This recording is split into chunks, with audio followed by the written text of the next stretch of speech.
বিকুল চক্রবর্তী, যারা আপনারা মানে একজন ভালো মানুষ হিসাবে চিনেন জানেন, এর মানে তান এক ভয়ানক মানে কথা আমি আপনার কাছে কিছু জনের কাছে শেয়ার করলাম। আপনারা বালা করে একটু শুনবা। এবং ঘটনা কিতা গত 5 বছর থেকে মানে আমার তাই কিভাবে মানে আমার কাছ থেকে টাকা নিছে, যে কোনো অনুষ্ঠানের নাম কইরা আরো বিভিন্ন বিভিন্ন ধরনের কথা কইয়া আমি তাদের গিফটও দিছি, ওটা তো আলাদা হিসাব, ওগুলো হচ্ছে আলাদা হিসাব। আরো বিভিন্ন ধরনের জিনিস আমি দিছি তাদের। এবারে উপজেলা প্রেস ক্লাবের ইফতারির সময় আলাদা টাকা, আলাদা সাদা, এবং প্রেস ক্লাব উপজেলা প্রেস ক্লাবের পিকনিকও এও টাকা আমি দিছি। মানে বিভিন্ন 5 বছরে আপনার হিসাব করেন, ওটা আনলিমিটেড। এবারে শীত বস্ত্র বিতরণরা আমার দেখে আমি সবসময় আমার লগে যারা আছে শ্রীমঙ্গল 70% সাংবাদিক ভাই যারা আছেন, 71 টিভি, আর টিভি, ইমন দা, ভাস্কর দা, সঞ্জয় দা, এরপরে এসকে দা, সুমন, এবারে আরো যারা যারা আছেন মানে শিমুল, মানে যারা যারা আমার চিনুন আমার আমি কিরকম বা আমি তান্তে কিতা করছি না করছি, এবং তারাও যা জানুন। যাই হোক, আমার বাইয়ের বিষয়, আমার বাইর বিদেশের বিষয়ে তার কাছে টাকা 2 লাখ দেওয়া হয়েছে।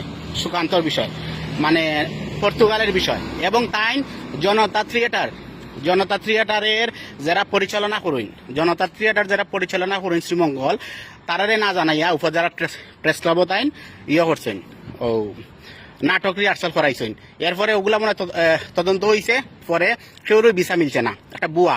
কিন্তু তাই 10 জনের কাছ থেকে 2 লাখ কইরা 20 লাখ টাকা তান প্রাইম ব্যাংক তাই নিছেন। তারপরে তান সবাই লইয়া গেছেন ঢাকা, পরে তান ভিসা হইছে না, বালা কথা।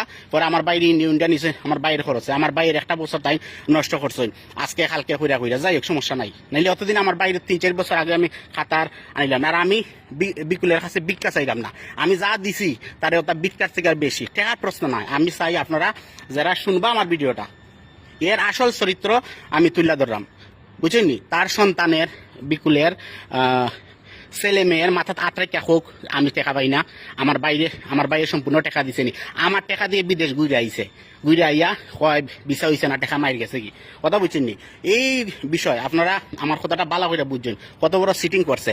এর কেউ যদি 1 লাখ টাকা দেয়, 80-90 হাজার টাকা তার মানে পকেটে ঢুকাইব, আর বাকি 5-10 হাজার দিয়ে সামাজিক কাজ কইরা মানুষকে দেখাইব যে আমি সামাজিক কাজ করি, এই সেই মানুষের মধ্যে। আর আমিও মনে করছি, আমি প্রথম তার সাথে আমার পরিচয় বেশি নাই, তার লগে 6-7 বছর আমার বিয়ার পর থেকেই পরিচয়, কথা বুঝছেন নি?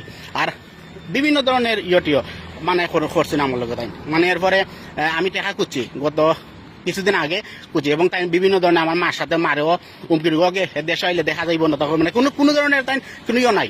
আমি টেকার লাগি তার সাথে আমার ইয়ে না, আমার কথা হচ্ছে তাই আমার লাগে সিটিং করতা, বাটফারি করতা, এটাই আসল কথা।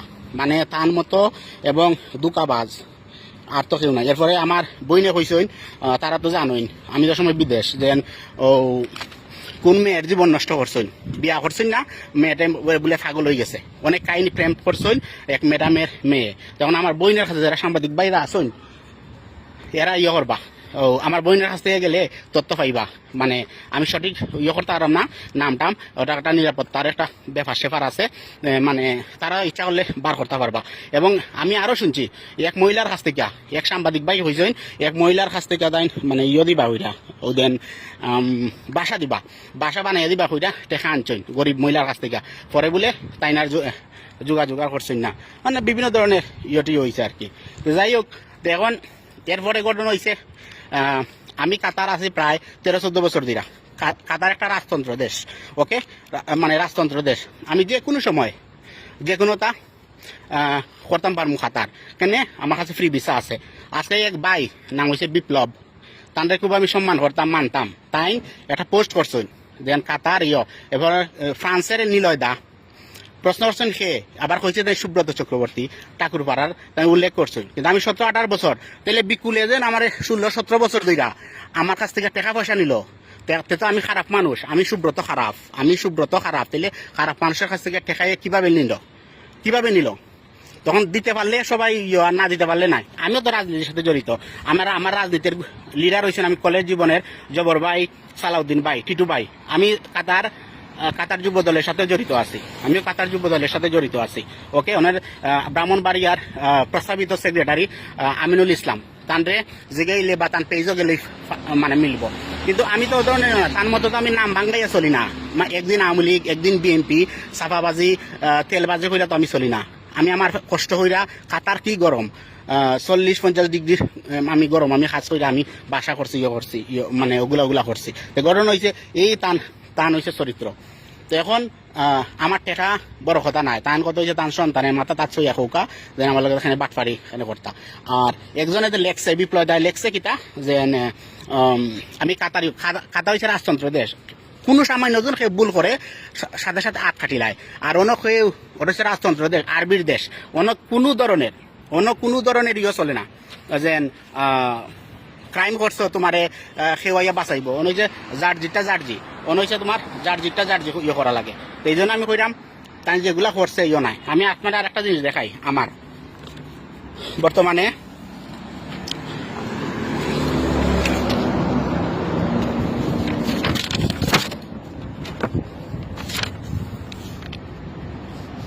কর না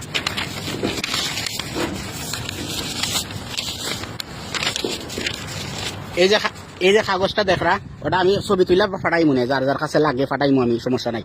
এই দিন দেখলো এটা হচ্ছে কাতার যেন রাজা স্বাক্ষরিত, ওটা আমি বার করছি যেন ওদের সে ভুল করে না। আমি যেন অনেক